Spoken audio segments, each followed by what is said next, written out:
and welcome to this lecture of Advanced Geodynamics, Theory and Modeling. In the previous lecture, we have studied thermochemical coupling. In this lecture, we've derived an evolution equation for the concentration and an evolution equation for the temperature. Note that the temperature evolution equation features, in addition to the standard Laplacian, a production term which is resulting from the coupling between thermic and chemical processes. To derive this equation, we've made sure that the concentration is conserved, the energy is conserved, and we have used Fick's law and Fourier's heat flux. In geodynamics, there are many types of coupled processes, and today we want to focus on hydrothermal processes.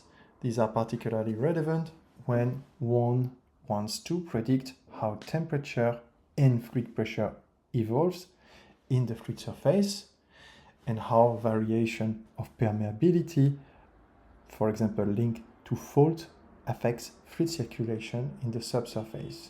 One can also predict how temperature, how water convects into the reservoirs. This is closely related to geothermal processes and energy. So one wants to derive now equation for hydrothermal coupling. Let's start with the porous media. The porous media is a skeleton and a pore space. On this picture, the pore space is in blue. The skeleton is going to be the mineral grains. So typically, subsurface rocks are porous media. You have uncimented rock. Here, the sand obviously is a porous media, a very loose porous media. You have sandstone, which features pores, and volcanic rocks, in which uncimented bubbles can act as pore, or a fractured rock is also a porous media because fluid can percolate through the fractures.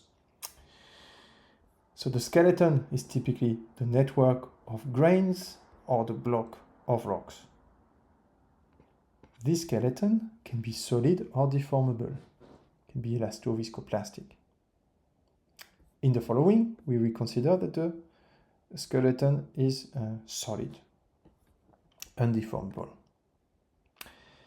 The pore space, phi, is the relative volume of pore with regard to the whole volume.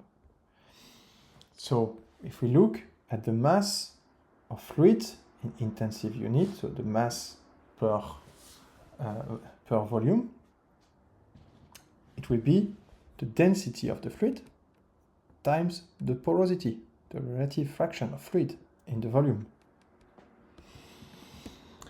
So let's quickly do a check of the mass conservation. So if we have the mass of the volume is phi times rho, fluid, we will simplify this by writing rho times phi.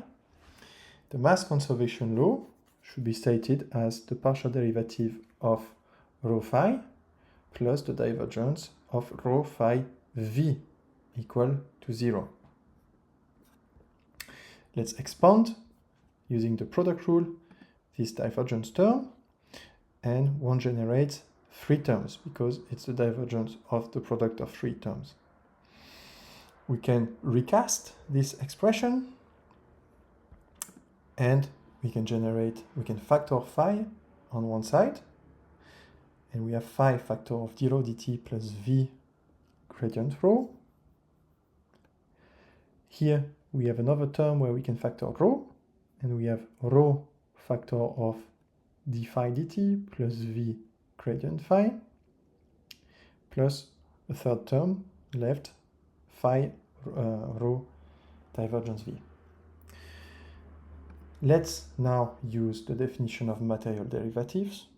So remember that the sum of these two terms is the straight d, the total derivative of rho with regard to time, and the sum of these two terms here is the total derivative of phi with regard to the time.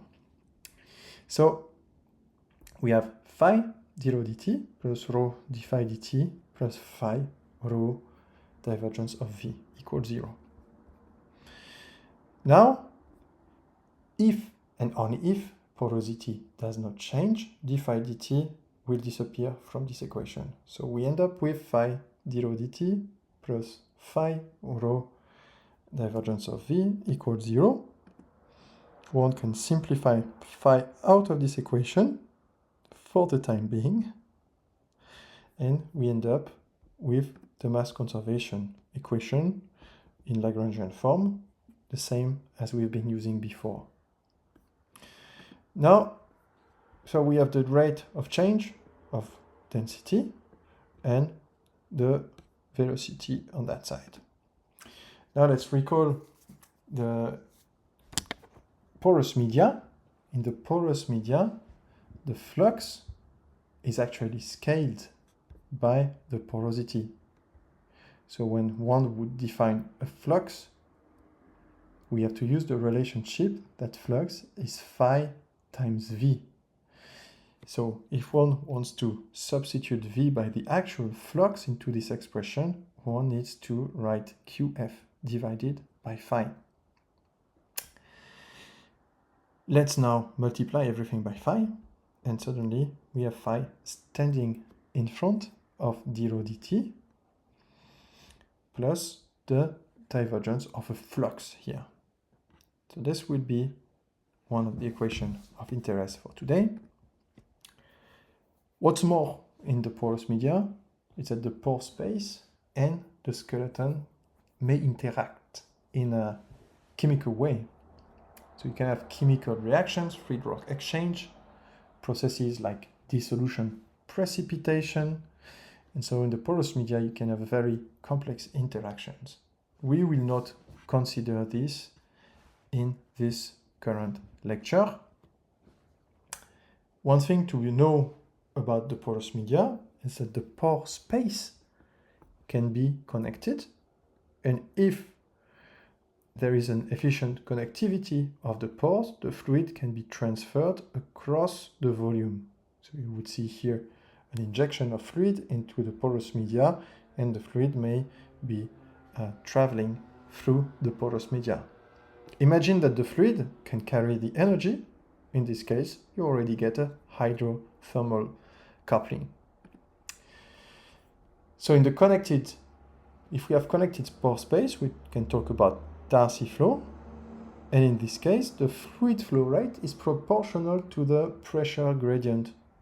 So if you have a high pressure here and a low pressure there, we would expect the fluid to be traveling this direction from high to low pressure.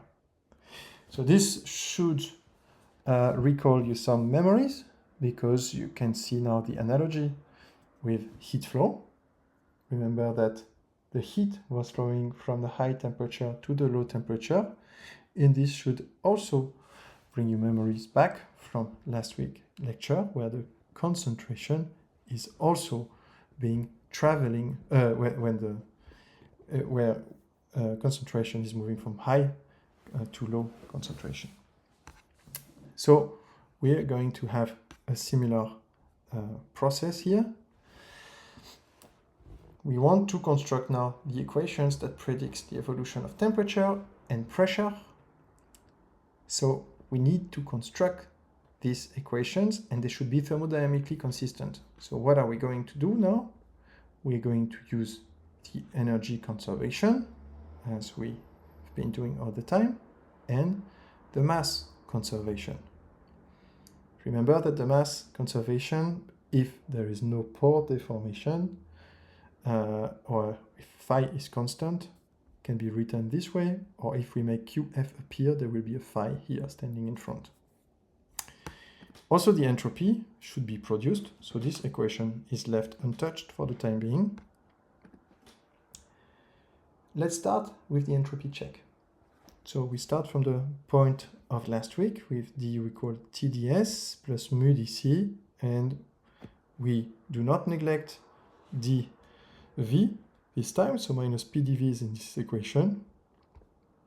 Mu dc was the topic of last week and is not the topic of today, so we will neglect the changes of concentration. The equation simplified to du equals TdS minus PdV, and we can solve for TdS. So TdS is du plus PdV. One thing to recall about dV, remember that dV is 1 over rho. So a change of volume is change of 1 over rho. And the derivative of 1 over rho is minus 1 over rho squared, derivative of rho. And this, if we use the conservation of mass, can be written as 1 over rho times divergence of velocity. So this is the mass conservation equation. And this is the expression that one can solve for. If you put rho and divergence of velocity to the right-hand side, you get the expression for d rho. So you can combine this to get this expression. dV is equal to 1 over rho divergence of velocity. So let's simply substitute it here. So we have TdS equals du plus P divided by rho times divergence of velocity. Now we do it the usual. We're going to solve the equation of entropy balance for TQS. So TQS is now T rho ds dt plus T divergence of QS. Now we multiply everything by rho in the first equation. So the division by rho will disappear and rho appears here everywhere. And we inject rho ds dt into this equation. So we get TQS is rho du dt plus P divergence V plus T divergence QS. What can we do now? As usual, we identify du dt or rho du dt that we are going to simplify by minus divergence QU using energy conservation. Second, we are going to generate the divergence term. So we already have a full divergent term here, divergence of QU, and from these terms we can generate divergence terms still using the product rule. So let's apply the product rule to both of these terms here. That's the step. We start with the first term, so P divergence V generates divergence PV minus V gradient P. This comes from here. And the second term, T divergence QS generates divergence TQS minus QS gradient T. Again, it just fits. Now we can collect all the divergent terms to form this big divergent term. We have TQS plus PV minus QU and the divergence of this. As we've done in the previous lectures, in order to cancel the contribution of the divergence term to entropy production, we are going to assume that what's in the brackets here is equal to 0. Remember, the divergence term cannot contribute to entropy production. So the simple choice here is to say that TQS plus PV minus QU is equal to 0. Again, it's an important choice here because it sets the relationship between QU, QS, and V. So we have TQS plus PV equals QU. So we keep that in mind. And what we are going to do now, we're going to simplify this expression down to two terms. We have TQS equals minus QF divided by phi. You see that now I've introduced QF using this relationship, minus QS times gradient T. We can divide everything by T and solve for QS. So T is dividing each of the fluxes here. And now we are going to make everything positive. So as usual, we can use Fourier heat flux and scale now the entropy flux to 1 over T times Q Fourier. And here we introduce phi to scale the flux down to the volume of fluid. So if we use this expression of the flux, we are going to generate a term which will be positive, kT, so that's the thermal conductivity, the positive coefficient, divided by phi t square. Phi is a positive number, the porosity is a positive number, like temperature, and gradient t square. What about this term here? You see that to make this term positive, we have to follow the same pattern as usual. We need to find QF such that this whole term becomes positive. There is a minus sign here, so we will have to have a minus sign in QF. There is a gradient P, so we will need to have a gradient P in the expression of QF. And what is an expression of a fluid flux that features a minus sign and a gradient of pressure? It's Darcy's law. So the fluid flux is expressed as minus K divided by eta, so K is the permeability, eta is the fluid viscosity, times the gradient of fluid pressure. If we substitute this expression inside this equation, we get a second positive term, which is KH, so the permeability divided by phi, positive number, T, positive number, viscosity is also a positive number, times gradient P square. So now the entire entropy production function is ensured to be positive. And same question as usual, what can we do now with this? So far, not so much. First, we need to build an equation that allows to predict P as a function of space and time, and T as a function of space and time. So let's start with the equation that predicts the pressure variation. So for this, we're going to use the mass conservation equation. So here we take the divergence of the fluid flux, and remember there is a phi in front, and we're going to use the definition of the fluid flux using Darcy's law, and we're also going to use an equation of state that relates density to pressure and temperature. So let's do the first step. We substitute Darcy's law as a flux. So we have now phi divided by rho times 0 dt equals divergence of kh divided by eta gradient P. Now we introduce the equation of state, which is written here, and we make the weakly compressible approximation. This will give rise to the term here. So we take the derivative of rho with regard to time, and this will be equal to rho times beta dp dt minus alpha dt dt. Since it's divided by rho, the multiplication by rho cancels out. And we still have the right-hand side term, which is the divergence of the Darcy flux. Now we move the temperature rate to the right-hand side, and we have 5 beta dp dt equals divergence of Darcy flux plus phi alpha dt dt. So what's happening now? We can make an optional step in addition to make the diffusion equation very apparent or very obvious.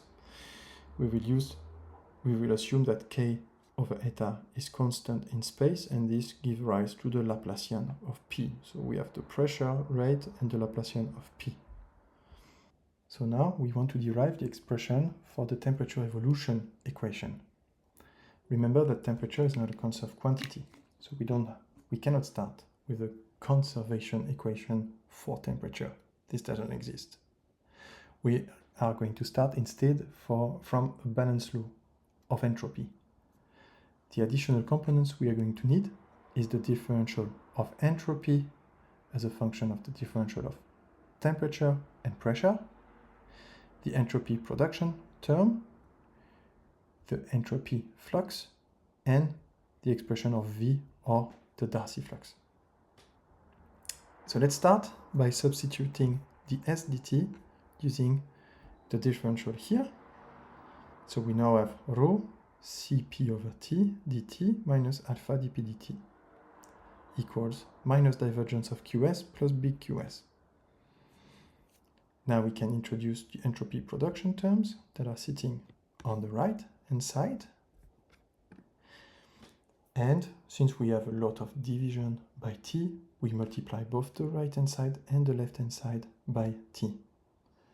This makes T disappearing from here, here and there, and it makes T appearing in this term and this term.